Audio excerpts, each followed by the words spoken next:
Kisah berawal ketika Kenichi yang merupakan orang biasa sedang memasak di dapurnya. Tiba-tiba, dia berpindah ke dunia lain dan mendapati dirinya sudah berada di tengah hutan. Menyadari dirinya berada di dunia lain, Kenichi mencoba membuka statusnya. Benar saja, dia memiliki dua skill, yaitu skill item box untuk menyimpan barang dan Shangri-La untuk berbelanja online. Karena tidak mengerti cara menggunakannya, dia mencoba mengotak-atiknya, dan akhirnya dia pun paham bagaimana cara kerjanya. Ternyata dia harus menukarkan uang atau barang untuk mengisi saldo di online shopnya. Tapi karena tidak memiliki apapun, dia sempat merasa kecewa. Namun, saat ingat kalau ada zirah dan pedang milik mayat di sampingnya, dia pun berpikir untuk menukarkannya. Kemudian, dia membeli beberapa makanan dan peralatan lainnya agar bisa keluar dari hutan. Di perjalanan, karena hari sudah mulai gelap, dia memilih untuk beristirahat. Namun, saat dia sedang menikmati makanannya, segerombolan serigala tiba-tiba muncul dan mencoba untuk menyerangnya. Kenichi yang panik kemudian mengeluarkan beberapa petasan lalu melemparkannya ke arah mereka. Tapi sayangnya, serangan itu tidak terlalu efektif. Kemudian, setelah dia mencoba menggunakan ketapel, barulah serigala itu berhasil dipukul mundur. Tak ingin membuang-buang waktu, Kenichi pun langsung tancap gas pergi dari tempat tersebut. Di pagi harinya, saat ia terbangun, ternyata dia sudah berada di ujung hutan. Lantas, dia memeriksa area sekitar, dan benar saja, dia menemukan sebuah kota yang letaknya tidak jauh dari sana. Dia pun memutuskan untuk ke sana supaya bisa menjadi seorang pedagang dan mendapatkan penghasilan. Namun, saat di perjalanan, dia tak sengaja bertemu pedagang lain yang kemudian menawarinya sebuah tumpangan. Pedagang itu bernama Fuyo. Karena penampilan Kenichi yang aneh, Puyo pun menanyakan apa tujuannya datang ke kota Dahlia. Lalu Kenichi menjawab kalau ia akan berbisnis di sana. Setelah sampai di sana, Kenichi membantu Fuyo menurunkan barang-barang. Dia juga memberikan sekantong merica sebagai tanda terima kasih. Namun, setelah Fuyo mengetahui kalau itu adalah merica, dia langsung memperingatkan Kenichi kalau rempah-rempah sudah dimonopoli oleh sindikat bernama Bacopa. Jadi, dia tidak bisa menjualnya secara sembarangan. Setelah itu, Kenichi pergi ke penginapan. Sesampainya di sana, dia disambut oleh resepsionis cantik bernama Azalea. Azalea lalu menanyakan apa yang sedang Kenichi butuhkan. Kenichi pun menjawab kalau dia menginginkan satu kamar tanpa makanan. Namun, saat ingin mengisi formulir, dia baru sadar kalau dirinya tidak bisa menulis. Karena penampilannya cukup aneh, Azalea pun menanyakan apakah Kenichi seorang agen pedagang. Kenichi kemudian mengungkapkan kalau dia sebenarnya ingin membuka bisnis sendiri. Azalea yang mendengar hal itu mengingatkan Kenichi kalau serikat tidak akan menerima orang yang tidak bisa menulis dan membaca. Karena hal itu, Kenichi meminta Azalea untuk mengajarinya. Azalea sempat ragu, namun setelah diberi sekotak permen, dia akhirnya mau melakukannya. Malam harinya, mereka mulai belajar bersama. Tetapi, karena penyusunan kalimatnya hampir sama dengan Jepang, Kenichi dapat mempelajarinya dengan mudah. Dia juga melukis Azalea sehingga membuatnya kelepek-kelepek. Di keesokan harinya, Kenichi pergi ke serikat untuk mendaftar sebagai pedagang. Di sana, dia disuruh mengisi formulir untuk melengkapi identitas. Setelah semuanya selesai, dia disuruh membayar uang pendaftaran sebesar 1 koin perak. Karena Kenichi kehabisan uang, dia pun membayar menggunakan cicilan. Resepsionis itu tidak mempermasalahkan, lalu memberinya kartu identitas. Dia juga menginformasikan kalau kartu itu harus diperlihatkan saat ingin melakukan perdagangan. Setelah mendapatkan kartu identitas, dia kemudian menghampiri beberapa lapak untuk melihat barang apa saja yang mereka jual. Ternyata, barang yang dijual di sana kualitasnya tidak begitu bagus tapi harganya lumayan mahal. Lalu, seorang pedagang buah memanggilnya dan menawarkan dagangannya. Kenichi yang penasaran dengan buah di dunia lain memutuskan untuk membelinya. Sesampainya di penginapan, Kenichi memberikannya satu kepada Azalea, lalu menuju ke kamarnya untuk beristirahat. Pagi harinya, terlihat Kenichi yang telah selesai membuat lapaknya. Kemudian Azalea datang sambil memujinya karena bisa melakukan pertukangan. Saat mempersiapkan barang dagangannya tersebut, Azalea malah terfokus pada jepit jemuran yang Kenichi pakai. Dia juga mengungkapkan kalau jepit jemuran yang biasa dia gunakan hanyalah batang tipis yang dibelah lalu diberi tali di belakangnya. Jadi, sangat mudah patah ketika digunakan. Azalea lalu menanyakan apakah Kenichi berencana menjualnya. Mendengar hal itu, membuat Kenichi berpikir apa hanya dengan jepit jemuran saja dia bisa mendapatkan keuntungan. Setelah itu, Kenichi pergi ke pusat kota untuk mulai berjualan. Di sana, dia menghampiri seorang nenek dan meminta izin untuk mendirikan lapak di sampingnya. Nenek tersebut bernama Anama. Saat Kenichi mengeluarkan barang bawaannya, Anama terkejut sekaligus kagum karena Kenichi bisa menggunakan item box. Kemudian, saat dia melihat-lihat barang yang Kenichi jual, pandangannya tertuju pada jepit jemuran dan akhirnya memutuskan untuk membelinya. Dari situlah mereka berdua berkenalan. Beberapa saat kemudian, lapak Kenichi mulai ramai. Anama mengapresiasi Kenichi karena akibat jepit jemurannya yang laku keras, dia yang berada di dekatnya turut mendapatkan keuntungan. Kenichi pun sedikit merasa cemas karena lambat laun pasti akan ada orang lain yang menirunya. Saat sedang merenung itulah, seorang pria berpenampilan rapi dengan pedang di pinggangnya datang menghampiri Kenichi. Ternyata, pria itu tertarik dengan pisau yang dia jual. Setelah melakukan beberapa kali pengujian, pria itu pun bertanya berapa harga pisau tersebut. Kenichi kemudian menjawab kalau harganya 2 koin perak. Karena dirasa cukup mahal, pria itu pun menanyakan apakah Kenichi memiliki pisau yang lebih besar. Dengan kemampuan online shopnya, Kenichi pun mengambil sebuah pedang lalu memberikannya kepada pria tersebut, sehingga membuat pria itu sangat terpukau. Tapi setelah mengetahui harganya 1 koin emas, dia pun ragu untuk membelinya. Hal itu membuat Kenichi berpikir apakah dia memberi harga terlalu mahal. Di saat yang bersamaan, Kenichi dibuat kaget oleh seorang manusia binatang yang tiba-tiba menjilat hidungnya. Ternyata, manusia binatang itu datang untuk membeli kain yang digunakan sebagai atap dagangannya. Kenichi sempat tidak ingin menjualnya, tapi saat dia ingat kalau dia bisa membelinya lagi, dia pun menjualnya dengan harga 8 koin tembaga. Karena tidak memiliki koin tembaga dan hanya memiliki koin perak, Kenichi menyarankan mereka untuk menggunakan 2 koin perak saja dan akan mendapatkan kembalian 2 koin tembaga. Awalnya mereka kebingungan, namun setelah pria itu membenarkan, barulah mereka menyetujuinya. Akibat kejadian tersebut, pria itu pun berpendapat kalau Kenichi orang yang dapat dipercaya. Akhirnya, dia memutuskan untuk membeli pedang itu. Singkat cerita, Kenichi sudah kembali ke penginapan. Di sana, dia langsung membayar uang sewa untuk 5 hari ke depan. Sementara itu, pelayan yang bernama Margaret memberikan jepit jemuran yang baru saja dia beli kepada Primula yang merupakan putri dari pemilik perusahaan malau. Primula tidak menyangka dengan harga semurah itu dia bisa mendapatkan barang yang berkualitas. Kemudian dia menyuruh Margaret untuk membelinya lagi. Bahkan dia berencana untuk menjualnya di perusahaan milik ayahnya. Malam harinya, Kenichi yang penasaran dengan cara kerja online shopnya sempat berpikir bagaimana cara paket bisa sampai kepadanya. Dan dia mengira apakah itu memerlukan kompensasi seperti nyawa. Kenichi yang tidak menemukan jawaban akhirnya memutuskan untuk tidur. Sementara di dalam hutan, ada anak kecil yang sedang berusaha lari dari kejaran seseorang. Diketahui anak itu bernama Anemone.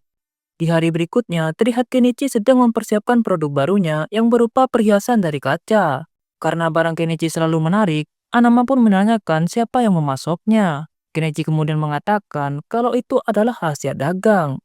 Saat sedang mengobrol itulah, Margaret datang untuk membeli beberapa bibit jemuran. Tapi kemudian, pandangannya tertuju pada perhiasan yang ada di sampingnya. Karena tertarik, Margaret pun bertanya apakah itu terbuat dari berlian.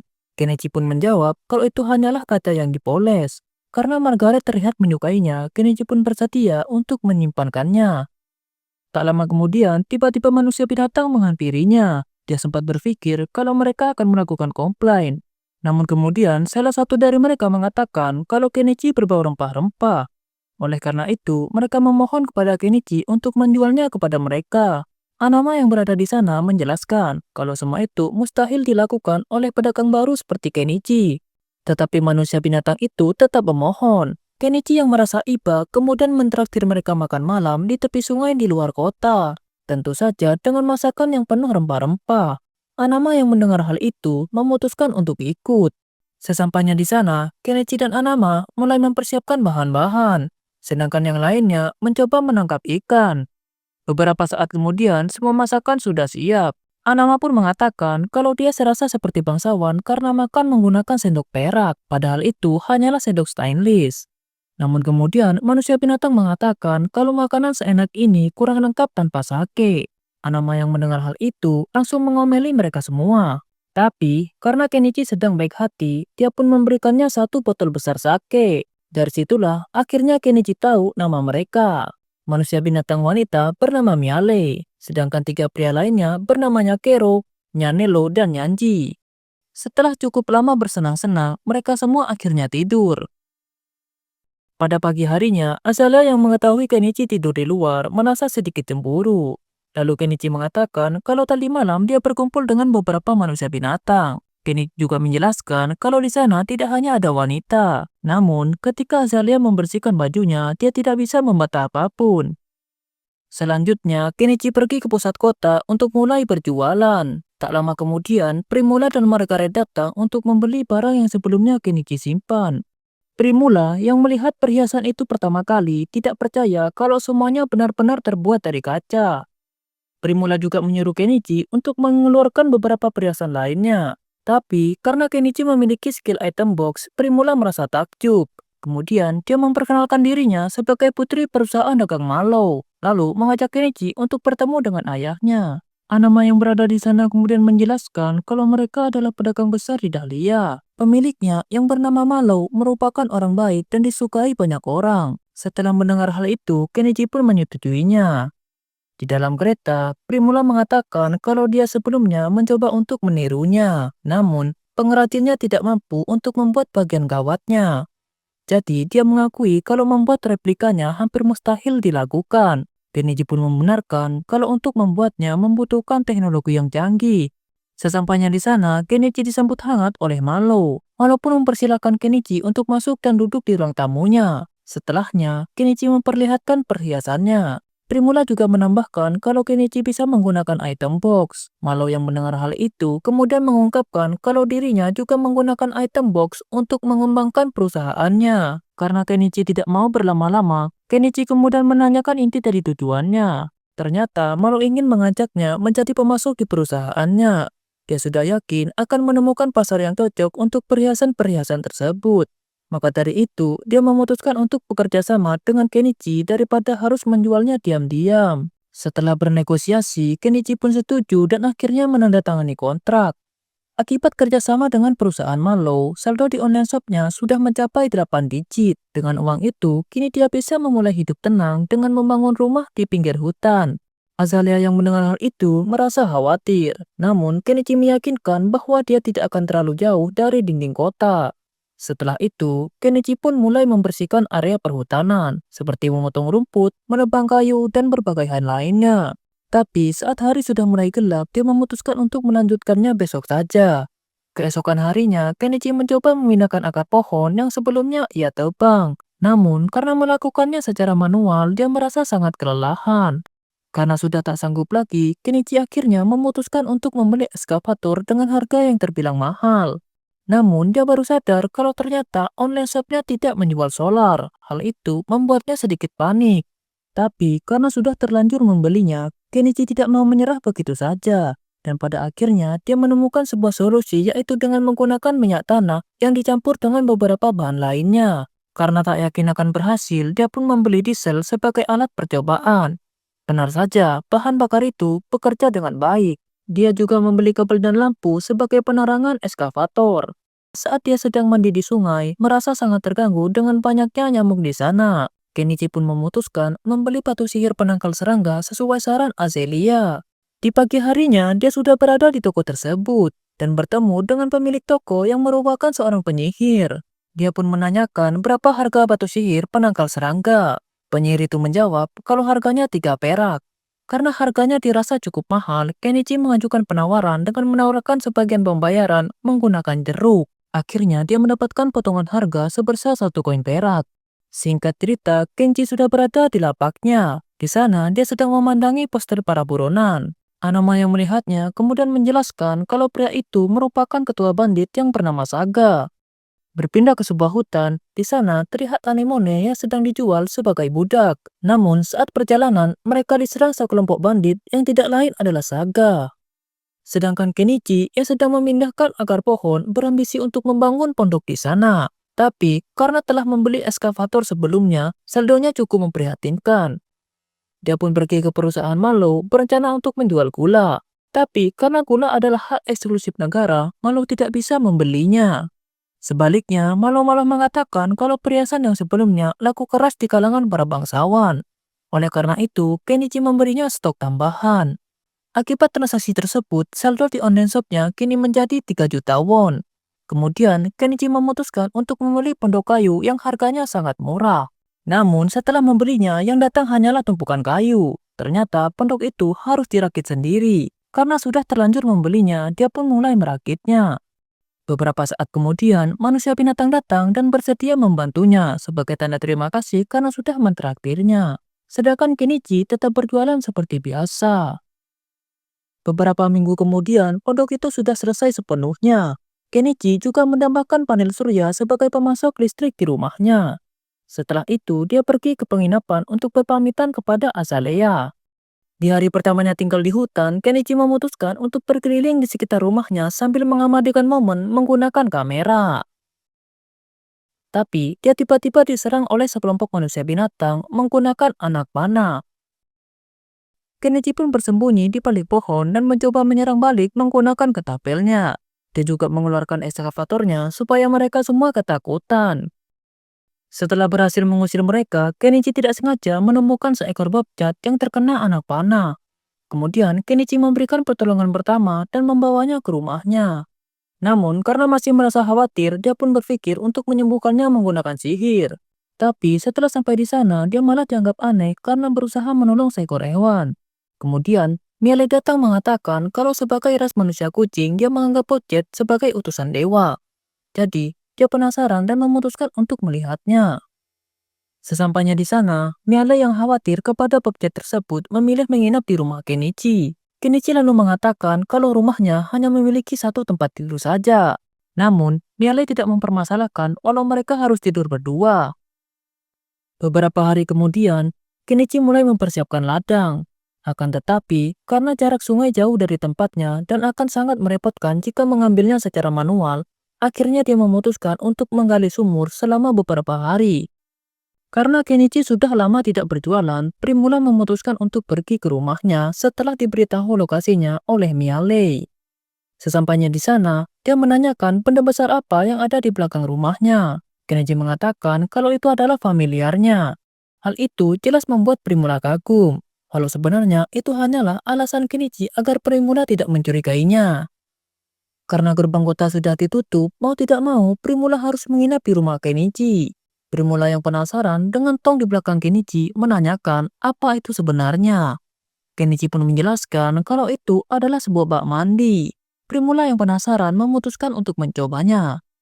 Di malam harinya, saat Primula sedang mandi, Kenichi yang berada di dekatnya mengatakan kalau mungkin saja dia adalah orang jahat. Namun, Primula menampik semua itu karena tidak mungkin orang jahat akan menolong seekor hewan. Sehabis mandi, Primula terkesan dengan baju yang Kenichi berikan. Dia juga mengatakan kalau dengan menjual baju ini, mungkin Kenichi bisa menjadi pedagang terkaya di Dahlia. Namun, Kenichi tidak mengharapkan itu semua. Baginya, berurusan dengan bangsawan adalah hal yang merepotkan. Oleh karena itu, dia hanya ingin mendapatkan penghasilan yang cukup, hidup tenang, dan makan enak. Di tempat lain, Saga dan kelompoknya sedang merencanakan sesuatu. Pagi harinya, Kenichi mengantarkan Primula pulang. Di perjalanan, Kenichi sedikit merasa cemas. Dia berpikir malu akan memarahinya karena membiarkan putrinya menginap di tempatnya. Namun, setelah sampai di sana, Malo malah berterima kasih. Hal itu membuat Kenichi mengira kalau Malo mungkin tidak mempermasalahkan usia mereka atau bahkan sudah mempercayainya. Malo pun sampai heran dengan kelakuan putrinya tersebut. Di dalam, Kenichi memperkenalkan sebuah handuk. Malo pun terkesan dan mengatakan kalau kain itu sangat bagus untuk mengeringkan badan setelah mandi. Setelahnya, tanpa disangka-sangka, Kenichi malah memperkenalkan baju haram. Dia juga menjelaskan kalau wanita yang menggunakan baju ini bisa membuat semua pria jatuh cinta, bahkan yang paling kaku sekalipun. Hal itu membuat Malo tak habis pikir. Kenichi yang merasa bercandanya sudah keterlaluan kemudian memasukkan bajunya kembali. Setelah itu, Margaret masuk dengan membawa buku-buku besar. Itu menandakan kalau perusahaan Malo sangat sukses. Tapi, Malo kemudian menjelaskan kalau sistem akuntansi kekaisaran sudah berubah. Jadi, dia harus menulis ulang semuanya. Namun, Primula tiba-tiba menyela dan mengatakan kalau Kenichi memiliki bak mandi yang mirip dengan milik bangsawan. Karena penasaran, Malo pun mengajak Kenichi keluar untuk melihat bak mandi itu sekaligus memeriksa produk barunya.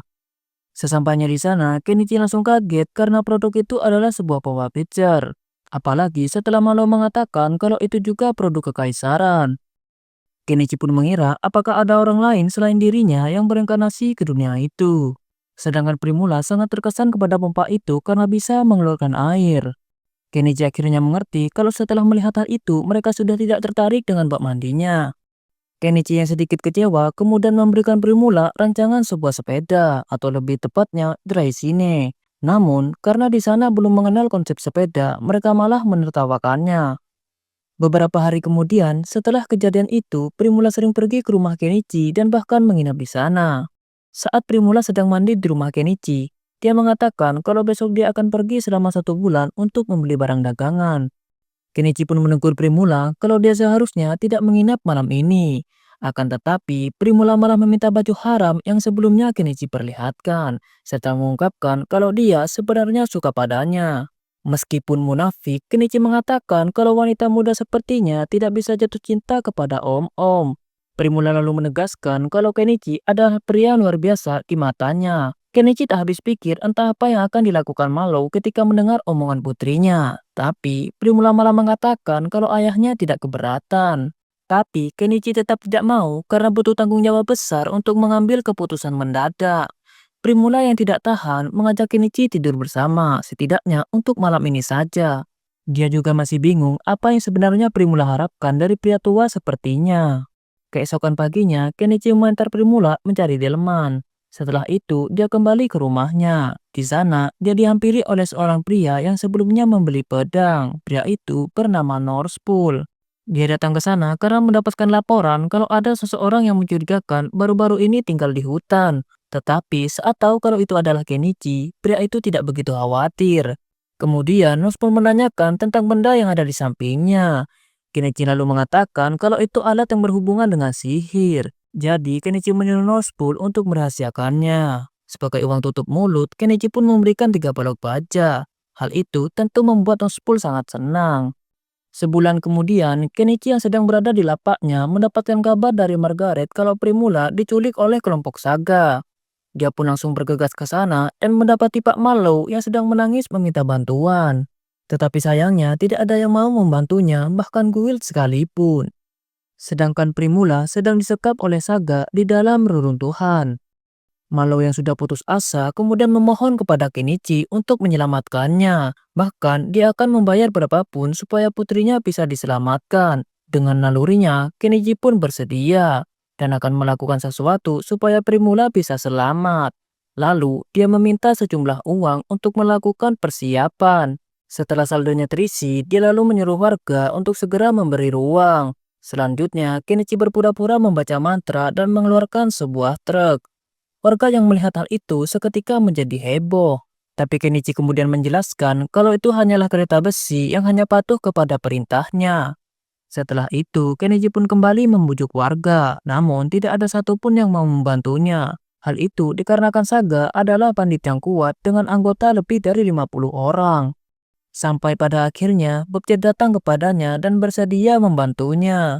Kemudian disusul oleh orang-orang yang sebelumnya Kenichi temui seperti Nospul, Anama, kakek penyihir, Miale, dan yang lainnya.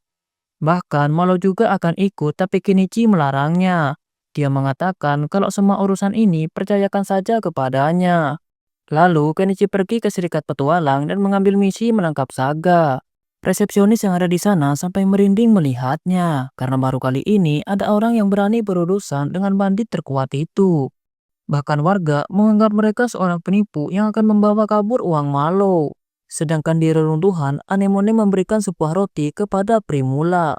Tapi Primula tidak mau dan menyuruh Anemone memakannya. Dia juga mengajak Anemone untuk kabur dari sana karena dia yakin seseorang pasti akan menyelamatkannya. Kenichi yang sudah dekat dengan reruntuhan menyuruh Miale untuk mengintai. Namun saat Kenichi menghubunginya, Miale malah kaget ketika suara Kenichi keluar dari benda yang dia genggam. Kakek penyihir juga kagum karena kekaisaran saja tidak memiliki sihir seperti itu. Setelahnya, Kenichi pergi ke markas Saga. Di sana, Miale memberitahu Kenichi kalau mereka semua sedang teler. Nyakeru pun memberi Kenichi semacam obat gila supaya Kenichi tidak ketakutan ketika menghadapi semua lawan. Beberapa saat kemudian, para bandit yang sedang berjaga berhasil dihabisi oleh Miale. Hal itu membuat kakek penyihir bisa menghancurkan gerbang dengan mudah menggunakan sihir peledaknya. Tapi, ketika Kenichi menyuruhnya merapalkan sihirnya kembali, kakek itu ketakutan sampai-sampai tidak bisa berdiri. Sedangkan para bandit yang tidak sempat mengambil zirahnya mulai dihabisi satu persatu. Namun, karena jumlah mereka semakin banyak, Kenichi pun mengeluarkan eskavatornya. Hal itu membuat para bandit yang awalnya bersemangat menjadi kena mental karena mengira itu adalah monster. Kenichi kemudian menghancurkan sebuah bangunan yang digunakan sebagai tempat para tahanan. Tapi, dia tidak melihat Primula di dalam sana. Ternyata Saga telah menyandranya di atas reruntuhan.